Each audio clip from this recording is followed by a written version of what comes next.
Which of the following is not true about spiny oysters? There's only one incorrect statement. A. Spiny oysters are not true oysters, but are more closely related to scallops.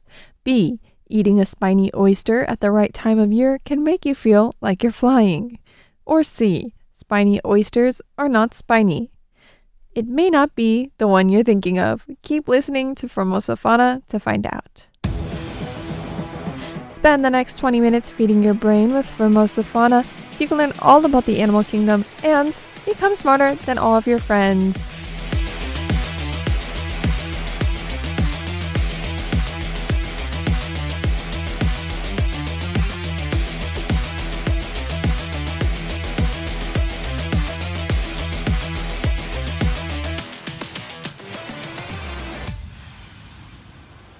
Every Friday is Formosa Fauna Friday. Hello, I'm Tristan Hildebrand, the voice of Formosa Fauna. I love animals and I love talking about them. If you're even remotely curious about the animal kingdom, you're in the right place. On today's agenda, we have a lot of things in store, but I'm going to start off with a happy ending for the 3 pigs left to starve in an art piece. And we're also going to talk about the Freeway Bureau being tasked with Taiwan's butterfly conservation? Question mark? Then, of course, we're going to talk a little bit about spiny oysters.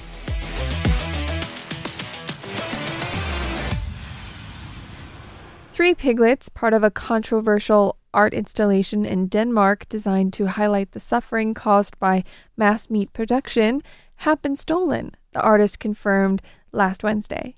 Chilean-born Marco Evaristi, who launched the installation And Now You Care last week in Copenhagen, said the piglets were deliberately being deprived of food and water in order to draw attention to the cruelty of industrial pig farming.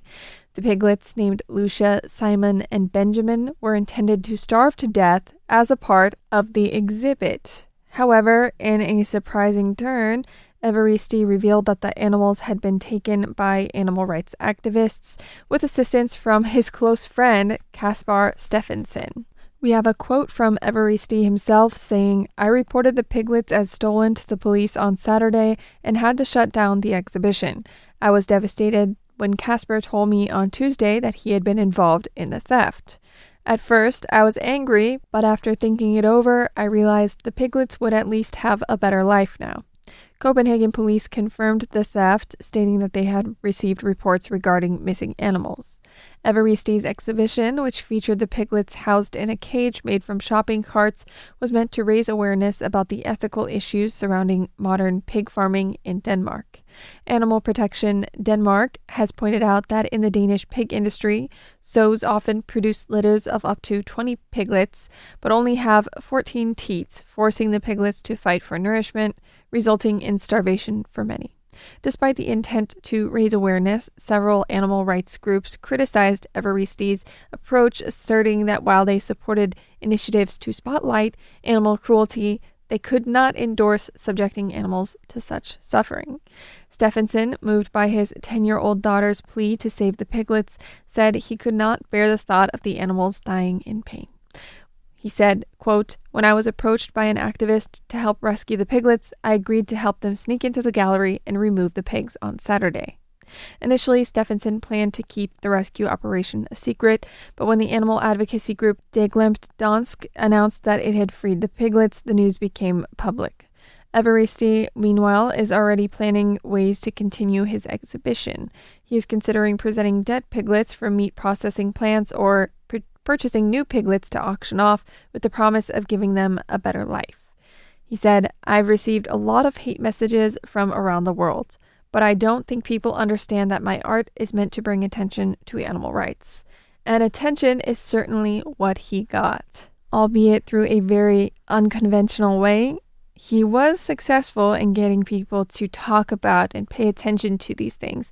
And if you look at the title of the exhibition, again, looking back at that, "And Now You Care," right? It's sort of a statement to those people who do support the meat processing industry. And it's just like, okay, and now you care. I suppose it is to call out the hypocrisy of people who do say one thing and do another. What do you think about the controversial art piece, though? Let me know by sending me an email at tristan@rti.org.tw. That's tristan@rti.org.tw.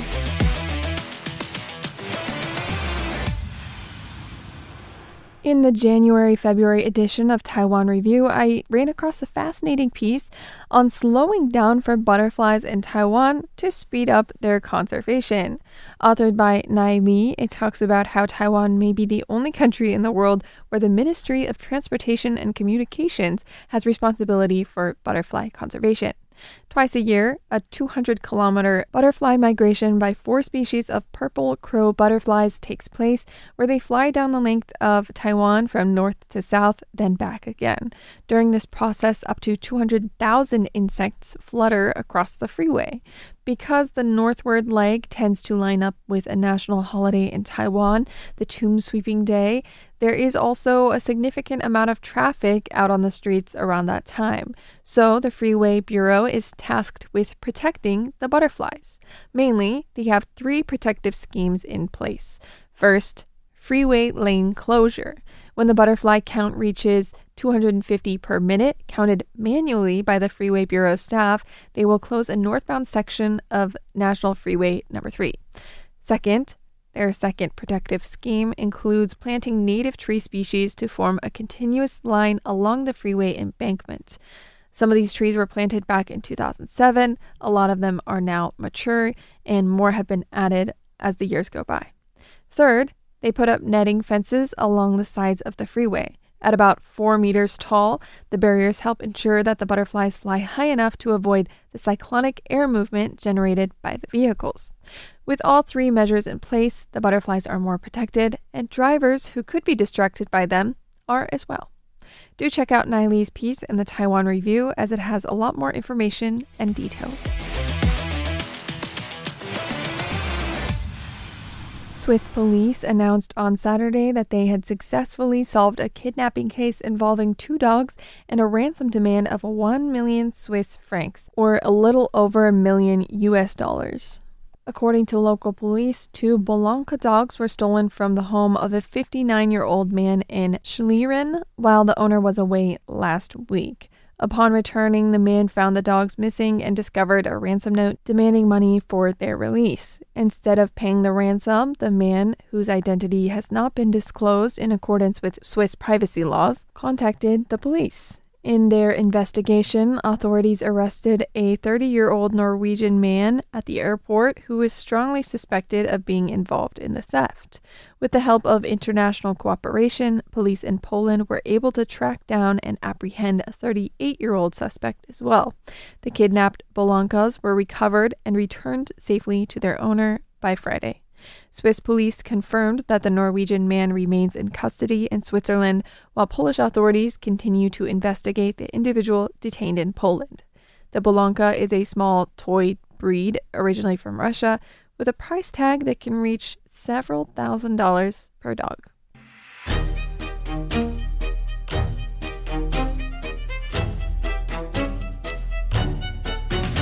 Let's talk about Emma Johnston. Emma Johnston is an Australian marine biologist who was born in 1973. She was the Dean of Science at the University of New South Wales, or UNSW, and head of their Estuarine Ecology Lab, which investigates human impacts on marine ecosystems. Johnston discovered how non-native species could invade waterways in coastal areas by adhering to plastic pollution like rafts. She also studied marine communities in the Antarctic, developed new biomonitoring techniques, and advised agencies on the management of estuarine biodiversity. So now, the next time someone says the name Emma Johnston, you know exactly who they're talking about.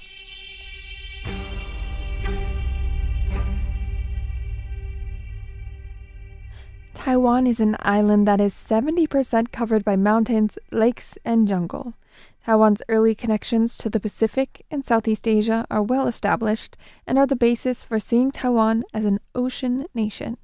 Did you know that over 17,000 species thrive in the deep sea where no light penetrates the ocean waves? Or that there are 38,000 different kinds of microbes in just a liter of seawater? These were all discoveries made by the Census of Marine Life, a 10-year international effort that assessed the diversity, distribution, and abundance of marine life. Today, you're going to learn about spiny oysters, which can be found around North America, the Pacific Ocean, and the eastern Mediterranean Sea. As the name would suggest, these oysters are complete with a spiky shell. Spotting a spiny oyster in the wild can be a little challenging. Their sharp, spiny protrusions foster the growth of seaweed and sponges, allowing them to blend seamlessly into rocky and coral reefs. If you come across an empty shell, though, you'll find that beneath all the living adornments, the shell itself can be a striking deep orange, purple, blood red, or a pure radiant white. It's likely these vibrant hues that have drawn human fascination for millennia. As far back as the Neolithic period, people in the Aegean Sea collected spiny oysters, crafting them into jewelry and ornaments. These prized items were traded far and wide across Europe.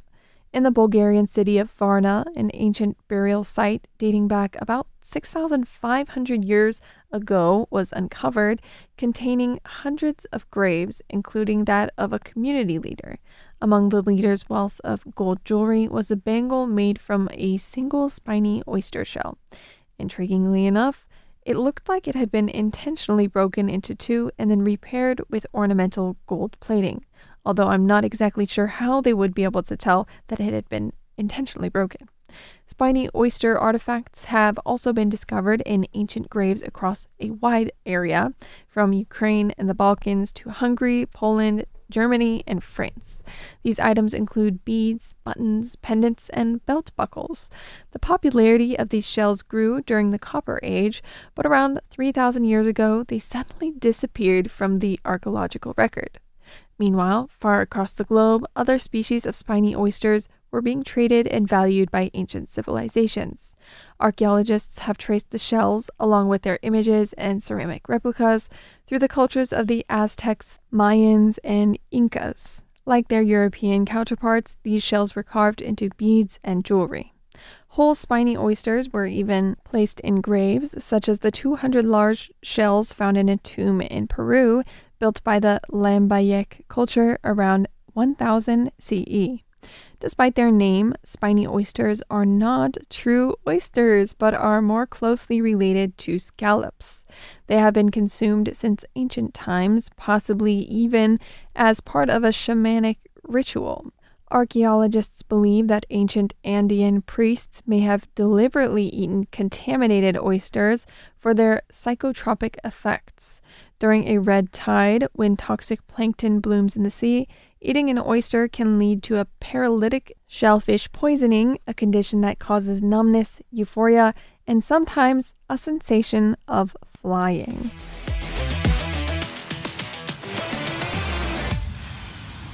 Images of rare wildlife species, including the small Indian civet, Swinhoe's pheasant, and Formosan serow, have been taken for the first time in the Beinan River area of Taidong, the Taidong Forestry Bureau reported on March 6, 2025. These animals were found at elevations below 800 meters in areas characterized by streams, wetlands, grasslands, forests, as well as human-modified spaces like farms and parks. Previously, the Beinan River area was considered unsuitable for mammals due to habitat fragmentation caused by farming, roads, and urbanization.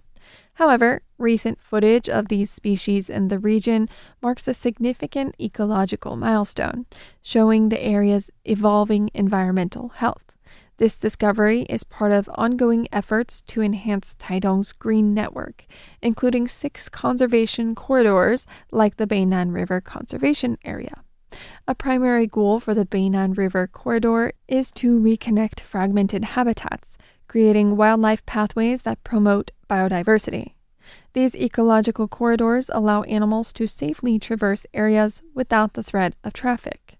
In addition to planting native trees to reduce dust and wind-blown sand, the Forestry Bureau has improved habitats around the Beinan River estuary and sandbars, providing shelter for local wildlife. The findings suggest a potential ecological link between the coastal range and the Beinan River estuary, with endemic species like the civet, pheasant, and siro now making appearances in the area. Looking ahead, the Forestry Bureau plans to further develop wildlife corridors between Taiwan's central and coastal mountain ranges.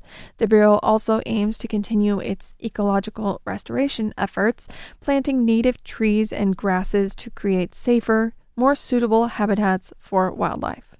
Finally, the Bureau urges the public to support eco-friendly farming practices, avoid feeding stray animals, and work together to create a wildlife-friendly environment.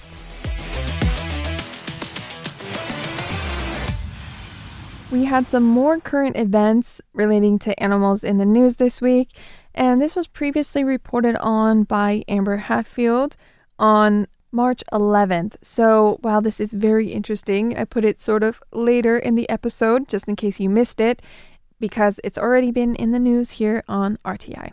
It's talking about how the world's first interactive microsurgery training center for laboratory animals has opened in Taipei. The center, established by Taiwan's National Applied Research Laboratories, will significantly improve surgical success rates while reducing the number of animal lives sacrificed for medical research. The center combines in-person training as well as remote and streaming capabilities. The teaching system allows 12 trainees to perform procedures simultaneously, with instructors monitoring and providing real-time corrections. Common mistakes can be instantly shared across all screens to prevent repeated errors.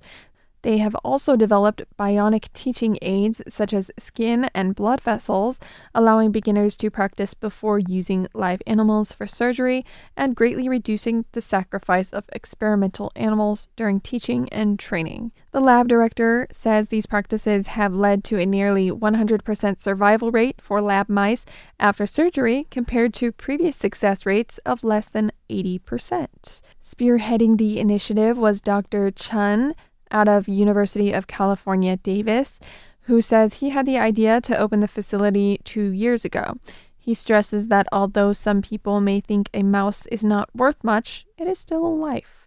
He says in the past, a trainee may have had to dissect 50 mice to learn the correct techniques, but with the help of training at the new center, the sacrifice of lab animals can be greatly minimized.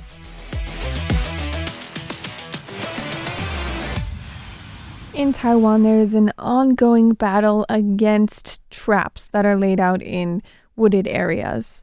We should do a whole episode about this and bring in people who have varying opinions, because I am so surprised that these traps are still around.